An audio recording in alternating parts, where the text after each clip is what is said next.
నేను అడుగుతున్నా మీ అందరినీ, కేసీఆర్ ఉండగా లారీ మీ ఊళ్ళకి వచ్చిందా లేదా?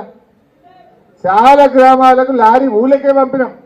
మీకు ఆటో కిరాయి పడొద్దు, అమాలి కిరాయి పడొద్దు, రాన్బోర్డు ఖర్చులు ఉండొద్దు, ఆడ టిఫిన్ తినుడు ఛాయ్ తాగే ఖర్చు ఉండొద్దని ఊళ్ళకే లారీలు పంపినాం అన్నాడు. కానీ ఇవాళ ఏమైంది? కాంగ్రెస్ వచ్చినాక పోయి జోగుపేటలో పొద్దుగాల నిలబెడితే పొద్దుకెట్టు దొరికితే ఒక్క సంచి, మళ్ళీ తెల్లారిపోతే మళ్ళీ ఒక్క సంచి. ఇట్లా ఇక వ్యవసాయానికి జోగుపేటకే అయిపోయింది మన పని. అయితే టేక్మాలో లేకపోతే మునిపల్లో లేకపోతే రాయకోడో లేకపోతే జోగుపేటకో ఇదే పని కదా, రేగోడుకో.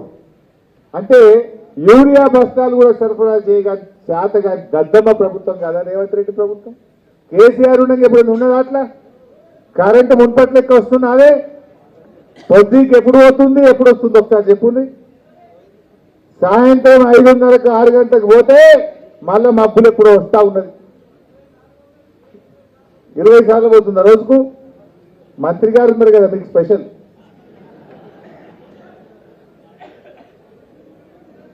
సో అట్లా మీ దగ్గర ఇలా కరెంటు కూడా సరిగా లేనటువంటి పరిస్థితి ఏర్పడ్డది.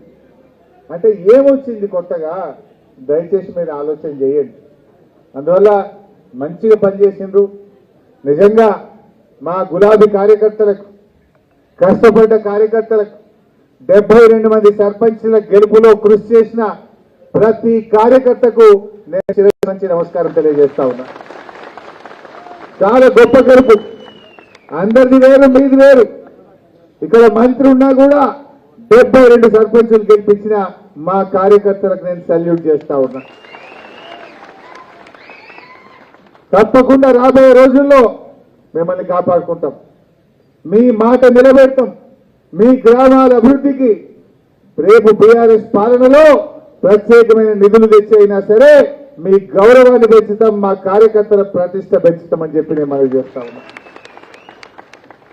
మీరు కూడా కలిసిమెలిసి ఉండండి. ఆయనకైతే ధైర్యం చాలతలేదు, పెట్టడా నాకైతే డౌటే ఉన్నది. ఎందుకంటే కారు చూస్తే కేసీఆర్ యాదికి వస్తాడు. కేసీఆర్ యాదికి వస్తే గుడ్డరే గుర్తారు జనం ఇప్పుడు. ఇక ఎందుకంటే కారు గెలవాలి,